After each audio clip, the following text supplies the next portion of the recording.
Salut! Halloween arrive bientôt et on va faire ensemble une recette de layer cake adaptée aux débutants.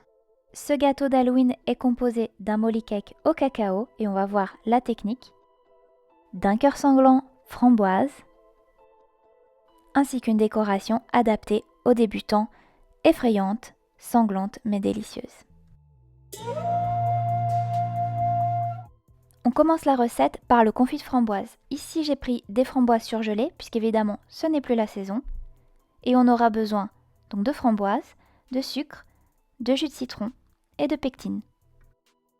Toutes les pesées exactes sont en barre d'informations comme d'habitude. Dans une casserole, on va venir faire chauffer les framboises surgelées avec le jus de citron. Pendant que la préparation chauffe, on va venir verser notre pectine dans le sucre et mélanger, ça évitera les grumeaux. Les framboises sont sur feu moyen. Je les écrase avec un fouet pour que la cuisson aille un peu plus vite. Une fois qu'on obtient une purée, on va venir tamiser les framboises afin d'enlever les pépins. Une fois la purée tamisée, on la remet dans la casserole sur feu moyen. Une fois qu'elle est assez chaude, ça va commencer à fumer.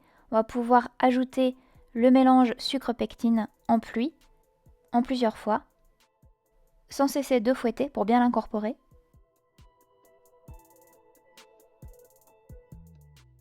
Une fois que la purée atteint l'ébullition, on attend 30 à 45 secondes et on peut la sortir du feu. On vient mettre la purée de framboise dans un bol et on va venir filmer au contact. Une fois qu'elle est tiède, on va la mettre au réfrigérateur pendant au moins 4 heures. On va désormais pouvoir s'attaquer à la ganache au chocolat au lait. Mais Litchi, qu'est-ce que tu fais dans mon décor? Non mais, tu crois vraiment que tu me fais peur? Est-ce que tu serais pas en train de te venger pour la dernière vidéo où t'as pas pu goûter du beurre? Mais il y en a pas non plus dans cette recette, hein.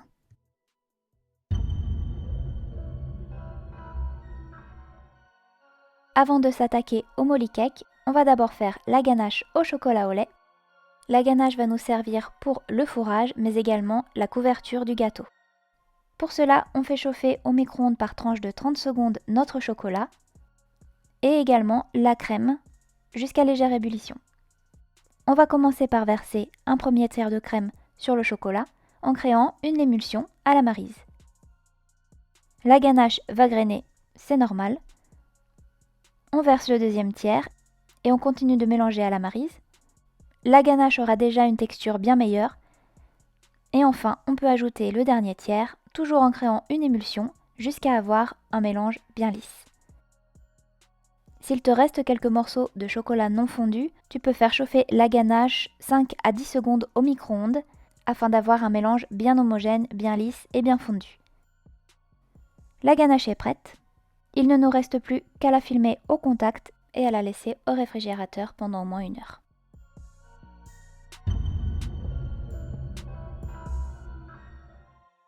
Dans cette partie sur le molly cake au cacao, c'est là qu'on va s'attaquer à la partie technique de la vidéo. Il y a 4 étapes dans le molly cake: la crème montée, le sabayon, le mélange des poudres, puis de la crème montée. On va voir ça dans un instant, mais d'abord prépare bien en avance ton matériel, notamment un cercle à pâtisserie de 15 cm déjà chemisé, et préchauffe le four à 150 degrés. Pour réussir la crème montée, l'essentiel c'est d'avoir des outils froids. La crème doit être froide, le bol doit être froid, le fouet doit être froid.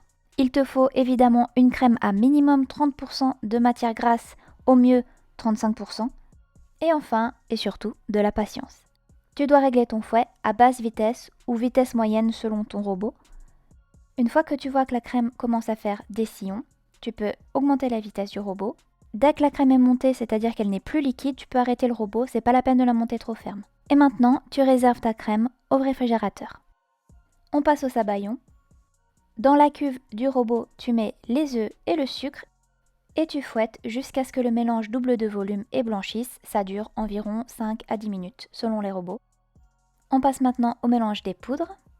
On va tamiser le cacao, la farine, la levure et le sel dans le sabayon et on va pouvoir mélanger. Tu peux réaliser cette étape au robot. Je l'ai fait à la Maryse pour te montrer un peu mieux, mais c'est égal.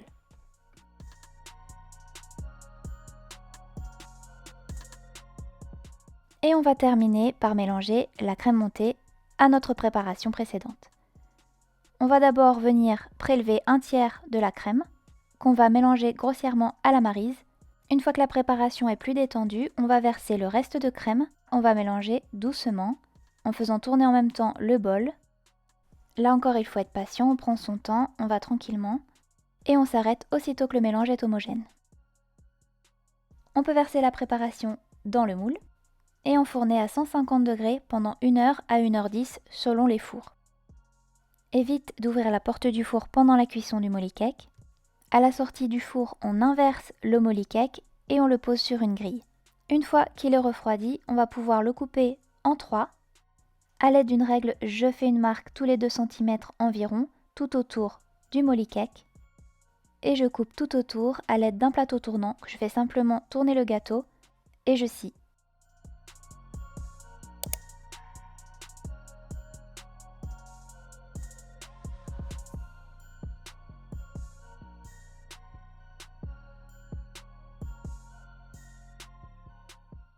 De la même manière, je coupe les autres étages en faisant tourner sur lui-même le gâteau et en sciant.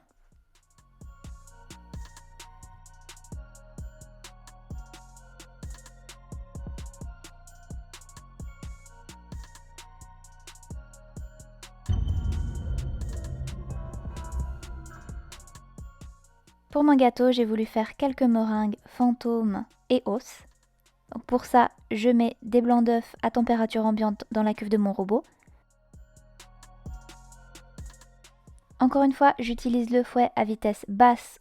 Quand les blancs d'œufs sont mousseux, on vient verser en pluie et petit à petit le sucre. Et on va jusqu'à obtenir un bec d'oiseau. Maintenant, on va pouvoir tamiser le sucre glace au-dessus de la meringue.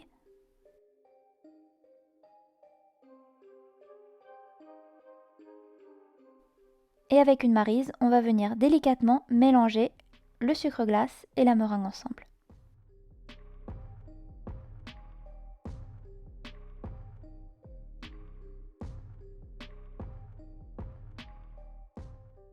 Et maintenant, on va pocher des petits fantômes et des os. Pendant ce temps, on peut préchauffer le four à 90 degrés. Pour les petits fantômes, on poche 2 à 3 boudins et on s'assure d'avoir une petite pointe à la fin. Un boudin, 2 boudins et 3 boudins et la pointe. Un boudin, on s'arrête, un autre boudin et on fait la pointe.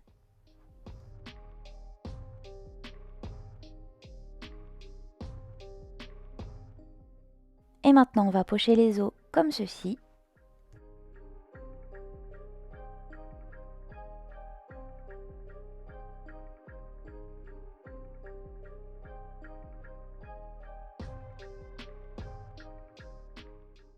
Et on va cuire nos meringues à 90 degrés pendant 1 heure.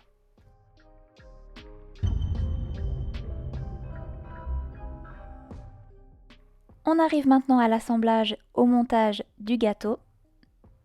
On va venir détendre la ganache qui était au frigo. On la met dans une poche à douille.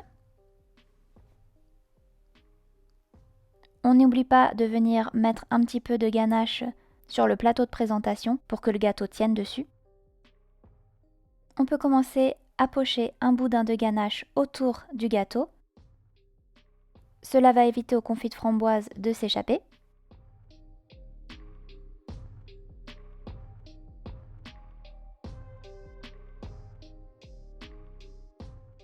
Et on va mettre le confit de framboise au centre.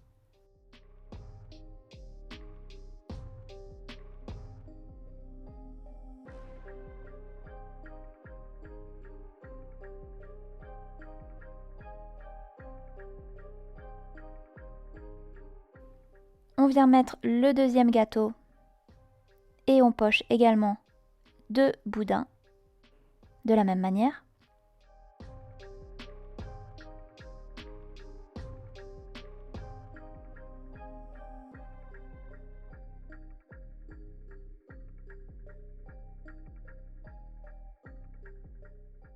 On vient pocher le confit de framboise Gardez seulement un petit peu de confit pour la décoration au-dessus du gâteau.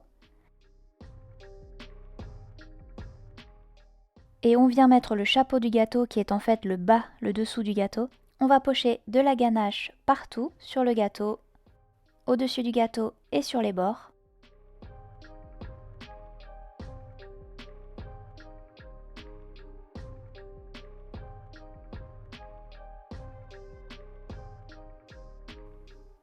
On s'aide du plateau tournant pour venir lisser la ganache autour du gâteau. On n'a pas besoin de super bien lisser notre layer cake. On va s'arrêter là et on va venir déposer, comme de la terre en fait, de l'amande mélangée à du cacao directement sur le gâteau. Ce qui fait que s'il y a des imperfections, ce n'est pas grave. Sur les côtés, je fais la même chose.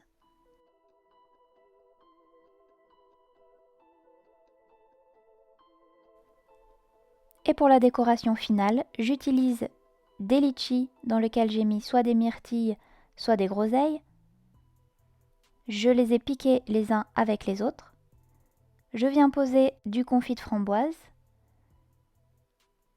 Et je viens piquer mes yeux dans le gâteau sur le confit de framboise.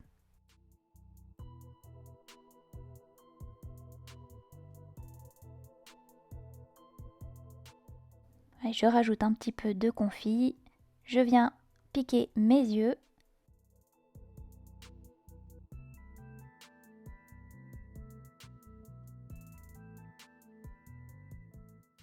Je rajoute mes petits os en meringue que j'ai garnis de confit.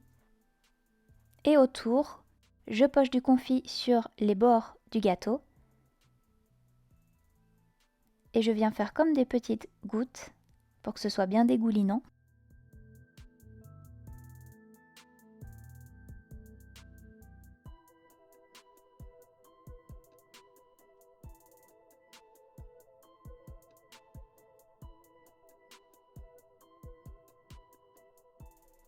Et voilà, le gâteau d'Halloween est prêt.